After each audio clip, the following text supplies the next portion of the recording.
ಎಳ್ಳು ಅಮಾವಾಸ್ಯೆ ಹಿಂದೂ ಧರ್ಮದಲ್ಲಿ ಅತ್ಯಂತ ಪವಿತ್ರ ಹಾಗೂ ಶುಭಕರವಾದ ದಿನಗಳಲ್ಲಿ ಒಂದಾಗಿದೆ. ಈ ಅಮಾವಾಸ್ಯೆಯನ್ನು ವಿಶೇಷವಾಗಿ ಧಾರ್ಮಿಕ ಆಚರಣೆಗಳು, ಪೂಜೆ ಪುನಸ್ಕಾರಗಳು, ದಾನ ಧರ್ಮಗಳು ಹಾಗೂ ವ್ರತಗಳ ಮೂಲಕ ಆಚರಿಸಲಾಗುತ್ತದೆ. ಶಾಸ್ತ್ರಗಳ ಪ್ರಕಾರ ಈ ದಿನದಂದು ಮಾಡಿದ ಸತ್ಕರ್ಮಗಳು ಅನೇಕ ಪಟ್ಟು ಫಲ ನೀಡುತ್ತವೆ ಎಂಬ ನಂಬಿಕೆಯಿದೆ.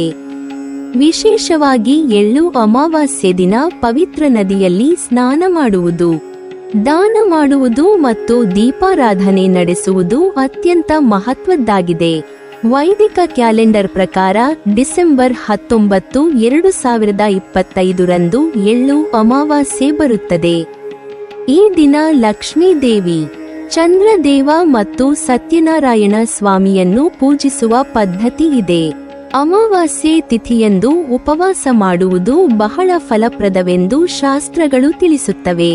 ಉಪವಾಸದಿಂದ ಮನಸ್ಸಿನ ಶುದ್ಧತೆ, ದೇಹದ ನಿಯಂತ್ರಣ ಹಾಗೂ ಆತ್ಮಶುದ್ಧಿ ದೊರೆಯುತ್ತದೆ ಎಂದು ನಂಬಲಾಗುತ್ತದೆ. ಸಾಧ್ಯವಾದರೆ ಈ ದಿನ ಗಂಗಾ ನದಿಯಲ್ಲಿ ಸ್ನಾನ ಮಾಡುವುದು ಅತ್ಯಂತ ಪುಣ್ಯಕರ. ಗಂಗಾ ಸ್ನಾನದಿಂದ ಪಾಪಗಳು ನಾಶವಾಗುತ್ತವೆ ಮತ್ತು ಜೀವನದಲ್ಲಿ ಹೊಸ ಶಕ್ತಿಯು ಹರಿದು ಬರುತ್ತದೆ ಎಂಬ ನಂಬಿಕೆಯಿದೆ. ಯಾವುದೇ ಕಾರಣದಿಂದ ಗಂಗಾ ನದಿಗೆ ಹೋಗಲು ಸಾಧ್ಯವಾಗದಿದ್ದರೆ ಮನೆಯಲ್ಲಿ ಸ್ನಾನ ಮಾಡುವಾಗ ನೀರಿಗೆ ಸ್ವಲ್ಪ ಗಂಗಾ ನೀರನ್ನು ಸೇರಿಸಿ, ಜೊತೆಗೆ ಎಳ್ಳನ್ನು ಸೇರಿಸಿ ಸ್ನಾನ ಮಾಡಬೇಕು. ಎಳ್ಳು ಅಮಾವಾಸ್ಯೆಯಲ್ಲಿ ಎಳ್ಳಿಗೆ ವಿಶೇಷ ಮಹತ್ವವಿದೆ. ಎಳ್ಳು ಶುದ್ಧತೆಯ ಪ್ರತೀಕವಾಗಿದ್ದು ಪೂರ್ವಜರಿಗೆ ತೃಪ್ತಿ ನೀಡುತ್ತದೆ ಎಂದು ಹೇಳಲಾಗುತ್ತದೆ. ಈ ರೀತಿಯ ಸ್ನಾನದಿಂದ ದೇಹ ಮನಸ್ಸು ಶುದ್ಧವಾಗುತ್ತದೆ ಮತ್ತು ದೈವಿಕ ಅನುಗ್ರಹ ದೊರೆಯುತ್ತದೆ. ಈ ದಿನ ಲಕ್ಷ್ಮೀ ದೇವಿಯನ್ನು ಪೂಜಿಸುವುದು ವಿಶೇಷವಾಗಿ ಮಹತ್ವದ್ದಾಗಿದೆ. ಲಕ್ಷ್ಮೀ ದೇವಿ ಸಂಪತ್ತು, ಐಶ್ವರ್ಯ, ಸಮೃದ್ಧಿ ಮತ್ತು ಸುಖ ಶಾಂತಿಯ ದೇವತೆಯಾಗಿದ್ದಾಳೆ. ಎಳ್ಳು ಅಮಾವಾಸ್ಯೆ ದಿನ ಸಂಜೆ ವೇಳೆ ದೀಪಾರಾಧನೆ ಮಾಡುವುದರಿಂದ ಲಕ್ಷ್ಮೀ ದೇವಿ ಸಂತೋಷಗೊಂಡು ಮನೆ ಮಂದಿಗೆ ತನ್ನ ಆಶೀರ್ವಾದವನ್ನು ನೀಡುತ್ತಾಳೆ ಎಂಬ ನಂಬಿಕೆ ವ್ಯಾಪಕವಾಗಿದೆ. ವಿಶೇಷವಾಗಿ ಸಂಜೆಯ ವೇಳೆಯಲ್ಲಿ ದೀಪಗಳನ್ನು ಬೆಳಗಿಸುವುದು ಅತ್ಯಂತ ಶುಭಕರವೆಂದು ಪರಿಗಣಿಸಲಾಗಿದೆ. ದೀಪಗಳನ್ನು ಬೆಳಗಿಸುವ ಕ್ರಮಕ್ಕೂ ವಿಶೇಷ ಮಹತ್ವವಿದೆ. ಮೊದಲಿಗೆ ಮನೆಯ ಮುಖ್ಯ ದ್ವಾರದಲ್ಲಿ ದೀಪವನ್ನು ಬೆಳಗಿಸಬೇಕು. ಮನೆಯ ಮುಖ್ಯ ದ್ವಾರವು ಐಶ್ವರ್ಯ ಮತ್ತು ಸಕಾರಾತ್ಮಕ ಶಕ್ತಿಗಳು ಪ್ರವೇಶಿಸುವ ದ್ವಾರವಾಗಿರುವುದರಿಂದ ಅಲ್ಲಿ ಬೆಳಗಿಸಿದ ದೀಪ ಮನೆಗೆ ಶುಭ ಶಕ್ತಿಯನ್ನು ಆಮಂತ್ರಿಸುತ್ತದೆ. ನಂತರ ತುಳಸಿ ಗಿಡದ ಬಳಿ ತುಪ್ಪದ ದೀಪವನ್ನು ಬೆಳಗಿಸಬೇಕು. ತುಳಸಿ ದೇವಿಯನ್ನು ಲಕ್ಷ್ಮೀ ದೇವಿಯ ರೂಪವೆಂದು ಭಾವಿಸಲಾಗುತ್ತದೆ. ತುಳಸಿಯ ಬಳಿ ದೀಪವನ್ನು ಬೆಳಗಿಸುವುದರಿಂದ ಆರೋಗ್ಯ, ಶಾಂತಿ ಮತ್ತು ಧಾರ್ಮಿಕ ಶಕ್ತಿ ವೃದ್ಧಿಯಾಗುತ್ತದೆ. ಅದಾದ ನಂತರ ಮನೆಯ ಉತ್ತರ ದಿಕ್ಕಿನಲ್ಲಿ ತುಪ್ಪದ ದೀಪವನ್ನು ಬೆಳಗಿಸಬೇಕು. ಶಾಸ್ತ್ರಗಳ ಪ್ರಕಾರ ಸಂಪತ್ತಿನ ದೇವರಾದ ಕುಬೇರನು ಉತ್ತರ ದಿಕ್ಕಿನಲ್ಲಿ ವಾಸಿಸುತ್ತಾನೆ ಎಂದು ಹೇಳಲಾಗುತ್ತದೆ. ಆದ್ದರಿಂದ ಈ ದಿಕ್ಕಿನಲ್ಲಿ ದೀಪವನ್ನು ಬೆಳಗಿಸುವುದರಿಂದ ಸಂಪತ್ತಿನ ಹಾದಿ ತೆರೆಯುತ್ತದೆ ಮತ್ತು ಮನೆಗೆ ಸಮೃದ್ಧಿ ಹಾಗೂ ಸಂತೋಷ ಬರುತ್ತದೆ ಎಂದು ನಂಬಲಾಗಿದೆ. ಜೊತೆಗೆ ಮನೆಯ ಮುಖ್ಯ ದ್ವಾರದ 2 ಬದಿಗಳಲ್ಲೂ ತುಪ್ಪದ ದೀಪಗಳನ್ನು ಬೆಳಗಿಸುವುದು ಬಹಳ ಶುಭ. ಇದರಿಂದ ಮನೆಗೆ ಧನಧಾನ್ಯ, ನೆಮ್ಮದಿ ಮತ್ತು ಐಶ್ವರ್ಯ ಸದಾ ನೆಲೆಸುತ್ತದೆ. ಎಳ್ಳು ಅಮಾವಾಸ್ಯೆಯಂದು ಬೆಳಿಗ್ಗೆ ಅಥವಾ ಸಂಜೆ ಪವಿತ್ರ ನದಿಯ ದಡದಲ್ಲಿ ದೀಪಗಳನ್ನು ಬೆಳಗಿಸುವುದು ಬಹಳ ಪುಣ್ಯಕರ. ನದಿಯ ದಡದಲ್ಲಿ ದೀಪಗಳನ್ನು ಬೆಳಗಿಸುವುದರಿಂದ ಎಲ್ಲ ದೇವರು ದೇವತೆಗಳ ಆಶೀರ್ವಾದ ದೊರೆಯುತ್ತದೆ ಹಾಗೂ ಪೂರ್ವಜರು ಸಂತೋಷಪಟ್ಟು ತಮ್ಮ ಆಶೀರ್ವಾದವನ್ನು ನೀಡುತ್ತಾರೆ ಎಂದು ಶಾಸ್ತ್ರಗಳಲ್ಲಿ ಹೇಳಲಾಗಿದೆ. ಇದು ಪಿತೃತೃಪ್ತಿಗೆ ಕಾರಣವಾಗುತ್ತದೆ ಮತ್ತು ಕುಟುಂಬದ ಮೇಲೆ ಅವರ ಕೃಪೆ ಸದಾ ಇರುತ್ತದೆ ಎಂಬ ನಂಬಿಕೆಯಿದೆ. ಇದೇ ರೀತಿ ಹಿಟ್ಟಿನಿಂದ ದೀಪವನ್ನು ತಯಾರಿಸಿ ಅದನ್ನು ಬೆಳಗಿಸಿ ಮನೆಯ ಛಾವಣಿಯ ಮೇಲೆ ಇಡುವ ಪದ್ಧತಿಯೂ ಇದೆ. ಹಿಟ್ಟಿನ ದೀಪವು ನಕಾರಾತ್ಮಕ ಶಕ್ತಿಗಳನ್ನು ದೂರ ಮಾಡುವ ಶಕ್ತಿಯುಳ್ಳದೆಂದು ನಂಬಲಾಗುತ್ತದೆ. ಈ ರೀತಿಯಾಗಿ ದೀಪಾರಾಧನೆ ಮಾಡಿದರೆ ಮನೆಗೆ ಸಕಾರಾತ್ಮಕತೆ ಪ್ರವೇಶಿಸುತ್ತದೆ ಮತ್ತು ಜೀವನದಲ್ಲಿ ಖುಷಿ, ನೆಮ್ಮದಿ ಹಾಗೂ ಶಾಂತಿ ಸದಾ ಉಳಿಯುತ್ತದೆ. ತಂತ್ರಶಾಸ್ತ್ರದಲ್ಲಿ ಧನುರ್ಮಾಸದ ಎಳ್ಳು ಅಮಾವಾಸ್ಯೆಗೆ ಅತ್ಯಂತ ವಿಶಿಷ್ಟವಾದ ಮಹತ್ವವಿದೆ. ಈ ದಿನದ ರಾತ್ರಿ ಮಾಡುವ ಕೆಲವು ವಿಶೇಷ ತಾಂತ್ರಿಕ ವಿಧಾನಗಳು ವ್ಯಕ್ತಿಯ ಜೀವನದಲ್ಲಿರುವ ಆರ್ಥಿಕ ಅಡಚಣೆಗಳು, ವೃತ್ತಿ ಜೀವನದ ಸಮಸ್ಯೆಗಳು ಮತ್ತು ಮಾನಸಿಕ ಅಶಾಂತಿಯನ್ನು ದೂರ ಮಾಡುವ ಶಕ್ತಿಯುಳ್ಳವೆ ಎಂದು ನಂಬಲಾಗುತ್ತದೆ. ಧನುರ್ಮಾಸವು ಸ್ವತಃ ಭಗವಾನ್ ವಿಷ್ಣುವಿಗೆ ಸಮರ್ಪಿತವಾದ ಮಾಸವಾಗಿದ್ದು, ಈ ಮಾಸದಲ್ಲಿ ಮಾಡಿದ ಸಣ್ಣ ಪೂಜೆ ಅಥವಾ ತಾಂತ್ರಿಕ ಸಾಧನೆಗಳು ಸಹ ದೊಡ್ಡ ಫಲವನ್ನು ನೀಡುತ್ತವೆ ಎಂಬ ನಂಬಿಕೆ ತಂತ್ರಶಾಸ್ತ್ರದಲ್ಲಿ ಇದೆ. ಧನುರ್ಮಾಸದ ಎಳ್ಳು ಅಮಾವಾಸ್ಯೆಯ ರಾತ್ರಿ ಪ್ರಕೃತಿಯ ಶಕ್ತಿಗಳು ಅತ್ಯಂತ ಸಕ್ರಿಯವಾಗಿರುತ್ತವೆ ಎಂದು ತಾಂತ್ರಿಕ ಗ್ರಂಥಗಳು ವಿವರಿಸುತ್ತವೆ. ಈ ಸಮಯದಲ್ಲಿ ಮನಸ್ಸು ಶಾಂತವಾಗಿದ್ದು, ಶ್ರದ್ಧೆ ಮತ್ತು ನಂಬಿಕೆಯಿಂದ ಮಾಡಿದ ಪ್ರಾರ್ಥನೆಗಳು ಬೇಗ ಫಲ ನೀಡುತ್ತವೆ. ಈ ಕಾರಣದಿಂದಲೇ ಈ ಅಮಾವಾಸ್ಯೆಯ ರಾತ್ರಿ ಕೆಲವು ವಿಶೇಷ ವಿಧಾನಗಳನ್ನು ಅನುಸರಿಸುವುದು ಬಹಳ ಪ್ರಯೋಜನಕಾರಿ ಎಂದು ಹೇಳಲಾಗುತ್ತದೆ. ತಂತ್ರಶಾಸ್ತ್ರದ ಪ್ರಕಾರ ಈ ದಿನದ ರಾತ್ರಿ ಹರಿಯುವ ಪವಿತ್ರ ನದಿಗೆ ಹೋಗಿ 5 ಕೆಂಪು ಹೂವುಗಳನ್ನು ಮತ್ತು 5 ದೀಪಗಳನ್ನು ನದಿಯಲ್ಲಿ ಹರಿಬಿಡಬೇಕು. ಕೆಂಪು ಹೂವುಗಳು ಶಕ್ತಿ ಮತ್ತು ಇಚ್ಛಾಶಕ್ತಿಯ ಪ್ರತೀಕವಾಗಿದ್ದು, ದೀಪಗಳು ಜ್ಞಾನ, ಬೆಳಕು ಮತ್ತು ದೈವಿಕ ಅನುಗ್ರಹವನ್ನು ಸೂಚಿಸುತ್ತವೆ.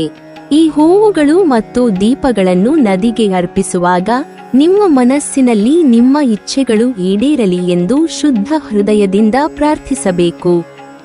ಹರಿಯುವ ನದಿ ಜೀವನದ ನಿರಂತರ ಚಲನೆಯನ್ನು ಸೂಚಿಸುವುದರಿಂದ ಈ ಕ್ರಿಯೆ ಅಡೆತಡೆಗಳನ್ನು ಕರಗಿಸಿ ಹೊಸ ಅವಕಾಶಗಳನ್ನು ನಿಮ್ಮ ಜೀವನಕ್ಕೆ ಆಕರ್ಷಿಸುತ್ತದೆ ಎಂದು ನಂಬಲಾಗುತ್ತದೆ. ಈ ವಿಧಾನವನ್ನು ಮಾಡುವಾಗ ಅತ್ಯಂತ ಮುಖ್ಯವಾದ ನಿಯಮವೆಂದರೆ ಯಾರೂ ನಿಮ್ಮನ್ನು ನೋಡಬಾರದು. ತಂತ್ರಶಾಸ್ತ್ರದಲ್ಲಿ ಗುಪ್ತತೆಯು ಅತ್ಯಂತ ಪ್ರಮುಖ ಅಂಶವಾಗಿದೆ. ಗುಪ್ತವಾಗಿ ಮಾಡಿದ ಸಾಧನೆಗಳು ಹೆಚ್ಚು ಶಕ್ತಿಶಾಲಿಯಾಗುತ್ತವೆ ಎಂದು ಹೇಳಲಾಗುತ್ತದೆ. ಯಾರಾದರೂ ನೋಡಿದರೆ ಅಥವಾ ಮಧ್ಯೆ ಅಡಚಣೆ ಉಂಟಾದರೆ ಈ ತಂತ್ರದ ಫಲ ಕಡಿಮೆಯಾಗಬಹುದು ಎಂಬ ನಂಬಿಕೆಯೂ ಇದೆ. ಆದ್ದರಿಂದ ಸಂಪೂರ್ಣ ಏಕಾಗ್ರತೆ ಮತ್ತು ಮೌನದೊಂದಿಗೆ ಈ ಕಾರ್ಯವನ್ನು ನೆರವೇರಿಸಬೇಕು. ಇದೇ ರೀತಿ ಅದೇ ರಾತ್ರಿ ಮತ್ತೊಂದು ಮಹತ್ವದ ತಾಂತ್ರಿಕ ವಿಧಾನವನ್ನು ಪಾಲಿಸಬೇಕು. ರೊಟ್ಟಿಗೆ ಸಾಸಿವೆ ಎಣ್ಣೆಯನ್ನು ಹಚ್ಚಿ ಕಪ್ಪು ನಾಯಿಗೆ ಆಹಾರ ನೀಡಬೇಕು. ತಂತ್ರಶಾಸ್ತ್ರದಲ್ಲಿ ಕಪ್ಪು ನಾಯಿ ಶನಿ ದೇವರ ಪ್ರತೀಕವೆಂದು ಭಾವಿಸಲಾಗುತ್ತದೆ. ಶನಿ ದೇವರ ಕೃಪೆಯಿಂದ ವೃತ್ತಿ ಜೀವನದ ಅಡೆತಡೆಗಳು ದೂರಾಗುತ್ತವೆ ಮತ್ತು ಜೀವನದಲ್ಲಿ ಸ್ಥಿರತೆ ಬರುತ್ತದೆ ಎಂದು ನಂಬಲಾಗುತ್ತದೆ. ಸಾಸಿವೆ ಎಣ್ಣೆ ಶನಿಗೆ ಅತಿ ಪ್ರಿಯವಾದದ್ದು ಎನ್ನಲಾಗಿದ್ದು, ಅದನ್ನು ರೊಟ್ಟಿಗೆ ಹಚ್ಚಿ ಕಪ್ಪು ನಾಯಿಗೆ ಆಹಾರ ನೀಡುವುದರಿಂದ ಶನಿ ದೋಷಗಳು ಶಮನವಾಗುತ್ತವೆ ಎಂದು ಹೇಳಲಾಗುತ್ತದೆ. ಈ ತಾಂತ್ರಿಕ ವಿಧಾನವನ್ನು ಶ್ರದ್ಧೆಯಿಂದ ಮಾಡಿದರೆ ಹಣದ ಲಾಭದ ಪ್ರಯೋಜನಗಳು ನಿಧಾನವಾಗಿ ರೂಪುಗೊಳ್ಳಲು ಪ್ರಾರಂಭಿಸುತ್ತವೆ ಎಂಬ ನಂಬಿಕೆ ಇದೆ. ಅನಿರೀಕ್ಷಿತ ಹಣದ ಮೂಲಗಳು ತೆರೆಯಬಹುದು, ವ್ಯಾಪಾರದಲ್ಲಿ ಲಾಭ ಹೆಚ್ಚಾಗಬಹುದು ಮತ್ತು ಉದ್ಯೋಗದಲ್ಲಿ ಪ್ರಗತಿ ಕಾಣಿಸಬಹುದು. ಜೊತೆಗೆ ವೃತ್ತಿಜೀವನದಲ್ಲಿ ಎದುರಾಗುವ ಅಡೆತಡೆಗಳು, ವಿಳಂಬಗಳು ಮತ್ತು ಅಸಮಾಧಾನಗಳು ಕ್ರಮೇಣ ದೂರವಾಗುತ್ತವೆ. ಈ ತಂತ್ರಗಳನ್ನು ಮಾಡುವಾಗ ಯಾವುದೇ ದುರುದ್ದೇಶ ಇರಬಾರದು. ಇವುಗಳನ್ನು ಸದಾ ಸಕಾರಾತ್ಮಕ ಉದ್ದೇಶಗಳಿಗಾಗಿ ಮಾತ್ರ ಬಳಸಬೇಕು ಎಂದು ತಂತ್ರಶಾಸ್ತ್ರ ಸ್ಪಷ್ಟವಾಗಿ ಹೇಳುತ್ತದೆ. ಇತರರಿಗೆ ಹಾನಿ ಮಾಡುವ ಅಥವಾ ಅನ್ಯಾಯದ ಮಾರ್ಗದಲ್ಲಿ ಲಾಭ ಪಡೆಯುವ ಉದ್ದೇಶದಿಂದ ಮಾಡಿದ ಸಾಧನೆಗಳು ಪ್ರತಿಕೂಲ ಫಲ ನೀಡುತ್ತವೆ ಎಂಬ ಎಚ್ಚರಿಕೆಯೂ ಇದೆ. ಆದ್ದರಿಂದ ಶುದ್ಧ ಮನಸ್ಸು, ನಂಬಿಕೆ ಮತ್ತು ಧಾರ್ಮಿಕ ಶ್ರದ್ಧೆಯೊಂದಿಗೆ ಈ ವಿಧಾನಗಳನ್ನು ಅನುಸರಿಸಬೇಕು. ಒಟ್ಟಾರೆ ಧನುರ್ಮಾಸದ ಎಳ್ಳು ಅಮಾವಾಸ್ಯೆಯ ರಾತ್ರಿ ಮಾಡುವ ಈ ತಾಂತ್ರಿಕ ವಿಧಾನಗಳು ವ್ಯಕ್ತಿಯ ಜೀವನದಲ್ಲಿ ಹೊಸ ಆಶಾವಾದವನ್ನು ಮೂಡಿಸುತ್ತವೆ. ಹಣಕಾಸಿನ ಸ್ಥಿತಿ ಬಲಪಡಿಸುವುದು, ವೃತ್ತಿಜೀವನದಲ್ಲಿ ಸ್ಥಿರತೆ ತರುವುದು ಮತ್ತು ಮಾನಸಿಕ ಶಾಂತಿಯನ್ನು ನೀಡುವುದು ಈ ತಂತ್ರಗಳ ಮುಖ್ಯ ಉದ್ದೇಶವಾಗಿದೆ. ಶ್ರದ್ಧೆ ಮತ್ತು ನಂಬಿಕೆಯಿಂದ ಮಾಡಿದರೆ ದೈವಿಕ ಶಕ್ತಿಯ ಸಹಾಯದಿಂದ ಜೀವನದಲ್ಲಿ ಸಕಾರಾತ್ಮಕ ಬದಲಾವಣೆಗಳು ಸಂಭವಿಸುತ್ತವೆ ಎಂಬುದು ತಂತ್ರಶಾಸ್ತ್ರದ ನಂಬಿಕೆಯಾಗಿದೆ. ಇಂದಿನ ಸ್ಪರ್ಧಾತ್ಮಕ ಜೀವನದಲ್ಲಿ ಉದ್ಯೋಗ ದೊರೆಯುವುದು ಅನೇಕರಿಗೆ ದೊಡ್ಡ ಸವಾಲಾಗಿದೆ.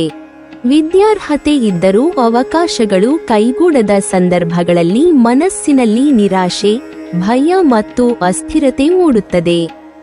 ಇಂತಹ ಸಂದರ್ಭಗಳಲ್ಲಿ ಧಾರ್ಮಿಕ ನಂಬಿಕೆಯೊಂದಿಗೆ ಮಾಡಿದ ತಾಂತ್ರಿಕ ವಿಧಿಗಳು ಮನಸ್ಸಿಗೆ ಧೈರ್ಯವನ್ನು ನೀಡುವುದರ ಜೊತೆಗೆ ಸಕಾರಾತ್ಮಕ ಶಕ್ತಿಯನ್ನು ಆಕರ್ಷಿಸುತ್ತವೆ ಎಂದು ಹೇಳಲಾಗುತ್ತದೆ. ಎಳ್ಳು ಅಮಾವಾಸ್ಯೆಯ ದಿನ ನಡೆಸುವ ಈ ವಿಶೇಷ ನಿಂಬೆ ಹಣ್ಣಿನ ತಾಂತ್ರಿಕ ವಿಧಾನವು ಉದ್ಯೋಗ ಪ್ರಾಪ್ತಿಗೆ ಸಹಾಯಕವೆಂದು ನಂಬಲಾಗಿದೆ. ಈ ವಿಧಿಯನ್ನು ಎಳ್ಳು ಅಮಾವಾಸ್ಯೆಯ ದಿನ ಬೆಳಗ್ಗೆಯೇ ಪ್ರಾರಂಭಿಸಬೇಕು. ಮೊದಲಿಗೆ ಮನೆಯ ದೇವಾಲಯವನ್ನು ಚೆನ್ನಾಗಿ ಸ್ವಚ್ಛಗೊಳಿಸಬೇಕು. ನಂತರ ಯಾವುದೇ ಕಲೆ ಅಥವಾ ದೋಷವಿಲ್ಲದ ಸ್ವಚ್ಛವಾದ ನಿಂಬೆ ಹಣ್ಣನ್ನು ತೆಗೆದುಕೊಂಡು ಅದನ್ನು ದೇವರ ಮುಂದೆ ಇಡಬೇಕು. ನಿಂಬೆಹಣ್ಣು ತಂತ್ರಶಾಸ್ತ್ರದಲ್ಲಿ ನಕಾರಾತ್ಮಕ ಶಕ್ತಿಗಳನ್ನು ಹೀರಿಕೊಳ್ಳುವ ಶಕ್ತಿಯುಳ್ಳದೆಂದು ನಂಬಲಾಗುತ್ತದೆ. ದೇವಾಲಯದಲ್ಲಿ ಇಡಲಾಗುವ ನಿಂಬೆಹಣ್ಣು ದಿನವಿಡೀ ದೈವಿಕ ಶಕ್ತಿಯನ್ನು ಆಮೋದಿಸಿಕೊಳ್ಳುತ್ತದೆ ಎಂಬ ಭಾವನೆ ಇದೆ. ನಿಂಬೆಹಣ್ಣನ್ನು ದೇವಾಲಯದಲ್ಲಿ ಇಡುವಾಗ ಉದ್ಯೋಗ ಪ್ರಾಪ್ತಿಯಾಗಲಿ, ಜೀವನದಲ್ಲಿ ಸ್ಥಿರತೆ ಬರಲಿ ಎಂಬ ಶುದ್ಧ ಮನಸ್ಸಿನ ಸಂಕಲ್ಪವನ್ನು ಮಾಡಬೇಕು. ಈ ಸಂಕಲ್ಪವೇ ಈ ತಾಂತ್ರಿಕ ವಿಧಿಗೆ ಜೀವಾಳವಾಗಿದ್ದು, ಮನಸ್ಸಿನ ಏಕಾಗ್ರತೆ ಮತ್ತು ನಂಬಿಕೆ ಇದರಲ್ಲಿ ಪ್ರಮುಖ ಪಾತ್ರ ವಹಿಸುತ್ತದೆ. ದಿನವಿಡೀ ಆ ನಿಂಬೆ ಹಣ್ಣನ್ನು ದೇವಾಲಯದಲ್ಲೇ ಇರಿಸಬೇಕು ಮತ್ತು ಯಾರೂ ಅದನ್ನು ಸ್ಪರ್ಶಿಸದಂತೆ ಗಮನವಹಿಸಬೇಕು. ರಾತ್ರಿ ಸಮಯದಲ್ಲಿ ಈ ವಿಧಿಯ ಮುಖ್ಯ ಭಾಗವನ್ನು ನೆರವೇರಿಸಬೇಕು. ಉದ್ಯೋಗವಿಲ್ಲದ ವ್ಯಕ್ತಿಯನ್ನು ಮುಂದೆ ಕುಳ್ಳಿರಿಸಿ ಅಥವಾ ನಿಲ್ಲಿಸಿ ದೇವಾಲಯದಲ್ಲಿ ಇಡಲಾಗಿದ್ದ ನಿಂಬೆ ಹಣ್ಣನ್ನು ತೆಗೆದುಕೊಂಡು ಆ ವ್ಯಕ್ತಿಯ ಮೇಲೆ 7 ಬಾರಿ ದೃಷ್ಟಿ ತೆಗೆದಂತೆ ಮಾಡಬೇಕು. ತಂತ್ರಶಾಸ್ತ್ರದಲ್ಲಿ 7 ಎಂಬ ಸಂಖ್ಯೆ ಅತ್ಯಂತ ಶಕ್ತಿಶಾಲಿ ಎಂದು ಪರಿಗಣಿಸಲಾಗುತ್ತದೆ. 7 ಬಾರಿ ದೃಷ್ಟಿ ತೆಗೆದಂತೆ ಮಾಡುವುದರಿಂದ ವ್ಯಕ್ತಿಯ ಮೇಲೆ ಇರುವ ನಕಾರಾತ್ಮಕ ಶಕ್ತಿಗಳು, ಅಡೆತಡೆಗಳು ಮತ್ತು ದುಷ್ಪ್ರಭಾವಗಳು ನಿಂಬೆ ಹಣ್ಣಿನಲ್ಲಿ ಸೇರುತ್ತವೆ ಎಂದು ನಂಬಲಾಗುತ್ತದೆ. ಈ ಪ್ರಕ್ರಿಯೆಯನ್ನು ಮೌನ ಮತ್ತು ಏಕಾಗ್ರತೆಯೊಂದಿಗೆ ನೆರವೇರಿಸಬೇಕು. ಸಾಧ್ಯವಾದರೆ ಯಾರಿಗೂ ಕಾಣದಂತೆ ಶಾಂತ ವಾತಾವರಣದಲ್ಲಿ ಮಾಡುವುದನ್ನು ತಂತ್ರಶಾಸ್ತ್ರ ಶಿಫಾರಸು ಮಾಡುತ್ತದೆ.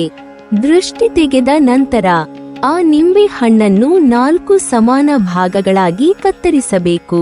ಈ 4 ಭಾಗಗಳು ಜೀವನದ 4 ದಿಕ್ಕುಗಳನ್ನು ಪ್ರತಿನಿಧಿಸುತ್ತವೆ ಎಂಬ ನಂಬಿಕೆ ಇದೆ. ನಂತರ ಈ ನಿಂಬೆ ಹಣ್ಣಿನ 4 ತುಂಡುಗಳನ್ನು 4 ರಸ್ತೆಗಳು ಒಂದಾಗುವ ಸ್ಥಳದಲ್ಲಿ ಚೌರಸ್ತೆ ಎಸೆಯಬೇಕು. ಚೌರಸ್ತೆ ತಂತ್ರಶಾಸ್ತ್ರದಲ್ಲಿ ಶಕ್ತಿಗಳ ಸಂಧಿ ಸ್ಥಳವೆಂದು ಪರಿಗಣಿಸಲಾಗುತ್ತದೆ. ಅಲ್ಲಿ ಈ ನಿಂಬೆ ಹಣ್ಣನ್ನು ಎಸೆಯುವುದರಿಂದ ವ್ಯಕ್ತಿಯ ಉದ್ಯೋಗಕ್ಕೆ ಸಂಬಂಧಿಸಿದ ಅಡೆತಡೆಗಳು ಸಂಪೂರ್ಣವಾಗಿ ದೂರಾಗುತ್ತವೆ ಮತ್ತು ಹೊಸ ಅವಕಾಶಗಳು ಜೀವನದಲ್ಲಿ ಪ್ರವೇಶಿಸುತ್ತವೆ ಎಂಬ ನಂಬಿಕೆಯಿದೆ. ಈ ಕಾರ್ಯವನ್ನು ಮಾಡುವಾಗ ಹಿಂದೆ ತಿರುಗಿ ನೋಡದೆ ನೇರವಾಗಿ ಮನೆಗೆ ಮರಳಬೇಕು ಎಂಬ ನಿಯಮವನ್ನು ಕೆಲವರು ಪಾಲಿಸುತ್ತಾರೆ. ಈ ತಾಂತ್ರಿಕ ವಿಧಿಯನ್ನು ಶ್ರದ್ಧೆ ಮತ್ತು ನಂಬಿಕೆಯಿಂದ ಮಾಡಿದರೆ ಉದ್ಯೋಗ ಪಡೆಯಲು ಬಲವಾದ ಅವಕಾಶಗಳು ರೂಪುಗೊಳ್ಳುತ್ತವೆ ಎಂದು ತಂತ್ರಶಾಸ್ತ್ರ ಹೇಳುತ್ತದೆ. ಸಂದರ್ಶನಗಳಿಗೆ ಆಹ್ವಾನಗಳು ಬರಬಹುದು, ನಿರೀಕ್ಷಿತ ಸ್ಥಳಗಳಿಂದ ಕರೆಗಳು ಬರಬಹುದು ಅಥವಾ ಹೊಸ ಕೆಲಸದ ದಾರಿಗಳು ತೆರೆಯಬಹುದು. ಜೊತೆಗೆ ಮನಸ್ಸಿನ ಭಯ ಮತ್ತು ಅಶಾಂತಿ ಕಡಿಮೆಯಾಗುತ್ತದೆ ಮತ್ತು ಆತ್ಮವಿಶ್ವಾಸ ಹೆಚ್ಚಾಗುತ್ತದೆ. ಆದರೆ ಈ ವಿಧಿಯನ್ನು ಮಾಡುವಾಗ ಸದಾ ಸಕಾರಾತ್ಮಕ ಉದ್ದೇಶ ಇರಬೇಕು. ಇದು ಕೇವಲ ಧಾರ್ಮಿಕ ನಂಬಿಕೆಯ ಆಧಾರದ ಮೇಲೆ ಮಾಡಲ್ಪಡುವ ವಿಧಾನವಾಗಿದ್ದು, ಇದನ್ನು ಶ್ರಮ, ಕೌಶಲ್ಯ ಮತ್ತು ಪ್ರಯತ್ನಗಳ ಜೊತೆಗೆ ಸಂಯೋಜಿಸಿದಾಗ ಉತ್ತಮ ಫಲ ದೊರೆಯುತ್ತದೆ ಎಂಬುದನ್ನು ಮರೆಯಬಾರದು. ಇತರರಿಗೆ ಹಾನಿ ಮಾಡುವ ಉದ್ದೇಶದಿಂದ ಅಥವಾ ಅನ್ಯಾಯದ ಮಾರ್ಗದಲ್ಲಿ ಲಾಭ ಪಡೆಯಲು ಈ ವಿಧಿಯನ್ನು ಬಳಸಬಾರದು ಎಂಬ ಎಚ್ಚರಿಕೆಯನ್ನು ತಂತ್ರಶಾಸ್ತ್ರ ಸ್ಪಷ್ಟವಾಗಿ ನೀಡುತ್ತದೆ. ಒಟ್ಟಾರೆ ಎಳ್ಳು ಅಮಾವಾಸ್ಯೆಯ ದಿನ ಉದ್ಯೋಗ ಪ್ರಾಪ್ತಿಗಾಗಿ ಮಾಡುವ ಈ ನಿಂಬೆ ಹಣ್ಣಿನ ತಾಂತ್ರಿಕ ವಿಧಿ ನಿರುದ್ಯೋಗಿಗಳಿಗೆ ಹೊಸ ಆಶೆಯನ್ನು ನೀಡುವ ಒಂದು ಆಧ್ಯಾತ್ಮಿಕ ಪ್ರಯತ್ನವಾಗಿದೆ. ಶ್ರದ್ಧೆ, ನಂಬಿಕೆ ಮತ್ತು ಸಕಾರಾತ್ಮಕ ಚಿಂತನೆಯೊಂದಿಗೆ ಈ ವಿಧಿಯನ್ನು ನೆರವೇರಿಸಿದರೆ ಜೀವನದಲ್ಲಿ ಉದ್ಯೋಗಕ್ಕೆ ಸಂಬಂಧಿಸಿದ ಉತ್ತಮ ಬದಲಾವಣೆಗಳು ಸಂಭವಿಸುತ್ತವೆ ಎಂಬುದು ತಂತ್ರಶಾಸ್ತ್ರದ ನಂಬಿಕೆಯಾಗಿದೆ. ನೀವಿನ್ನೂ ನಮ್ಮ ಚಾನೆಲ್ ಅನ್ನು ಸಬ್ಸ್ಕ್ರೈಬ್ ಮಾಡಿಲ್ವಾ? ಹಾಗಾದರೆ ಈ ಕೂಡಲೇ ನಮ್ಮ ಇಂದ್ರಜಾಲ ಚಾನೆಲ್ ಅನ್ನು ಸಬ್ಸ್ಕ್ರೈಬ್ ಮಾಡಿ ಮತ್ತು ಪಕ್ಕದಲ್ಲಿರುವ ಬೆಲ್ ಐಕಾನ್ ಅನ್ನು ಕ್ಲಿಕ್ ಮಾಡಿದರೆ ನಮ್ಮ ಹೊಸ ವಿಡಿಯೋಗಳನ್ನು ನೀವು ನೋಡಬಹುದು.